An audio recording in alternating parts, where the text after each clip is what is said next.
So I just got back from seeing the movie Star Trek Beyond, and I have to say, I loved this movie.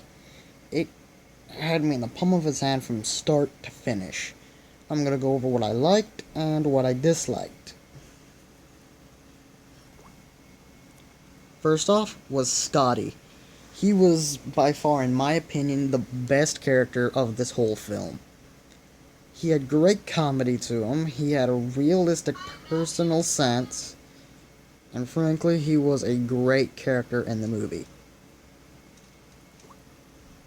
Another great character was this alien lady that Scotty meets after she saves him from a group of aliens. Now, I forget her name, but Scotty just calls her Lassie, so I'm going to call her Lassie. But she is really great in this movie. She has a great fight scene, and she acts outstanding. Another great thing about this movie is Spock. Spock has this traditional don't show your emotions, but still be human-ish kind of feel. But he also has great comedy. Now, he is injured, but he survives it. Now, he is outstanding in this movie and has a great big role. And a major plot point in this movie is that the old Spock, Ambassador Spock, has passed away. And they focus on this multiple times in the movie to let fans know that this old Spock has passed away. Which I thought was understandable. Now I'm going to go over other great parts of this movie. The plot is very simple, but also kind of complex. The plot is the Star Trek crew go to a space station to discuss stuff, Star Trek stuff. But then a escape pod comes into the area with an alien lady saying that her ship was attacked and her crew taken hostage by the bad guy in the movie. His name is Krall. Yeah, his name's Krall. And so the Star Trek fleet ship goes out into the nebula, a part of unsearched space, where they run into a swarm of ships that attacks them and completely destroys their ship and kidnaps so many of their crew. So they kidnap them all, and thus a few of them escape. Scotty, Spock, Kirk, all get out, and a few others.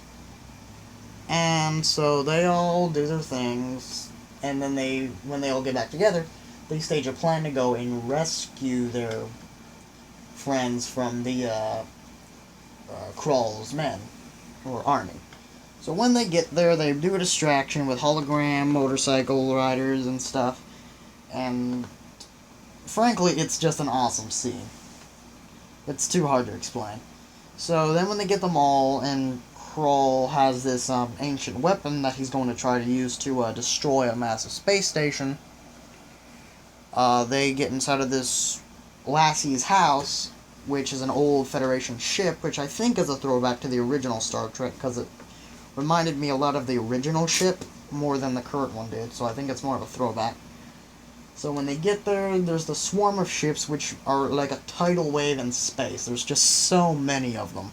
But they found out that they all communicate with one mind, which is how they all fly so well.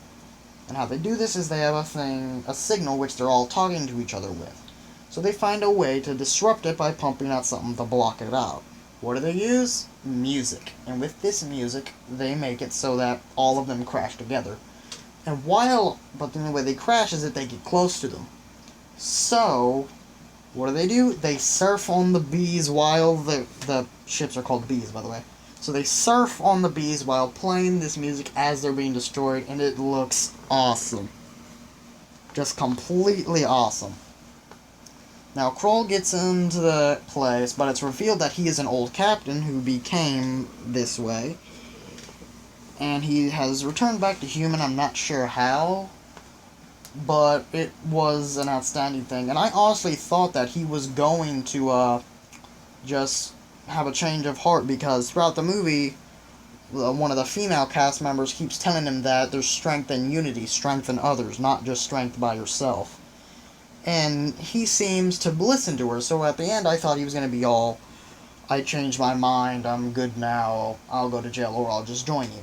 No, that's not how it is. He keeps trying to do his murderous thing, but he gets launched out into space with the little nanobots that he would have unleashed into the area to kill everybody, or cause as much destruction as he could, but he gets sent out into space and eaten by them where he dies. Thus, everything there, and the movie ends. But frankly, after watching this movie, honestly, I'm not a big Star Trek fan. I actually went into this movie thinking, great, another bland movie that I'm just gonna have to sit through. I honestly thought I was going to dread this movie and it was gonna find it boring, but throughout the movie, it had me in its grasp. I was glued to the screen. I couldn't look away. I actually needed to go to the bathroom, but I held it in because I didn't want to miss anything. And this movie was frankly outstanding. Kirk was also pretty good, but my actual rating for this movie is a 9 out of 10. Maybe even a 10 out of 10. No movie's perfect, so I'm giving it a 9 out of 10. It is an excellent film, and if you ever get the chance, I recommend you see this movie.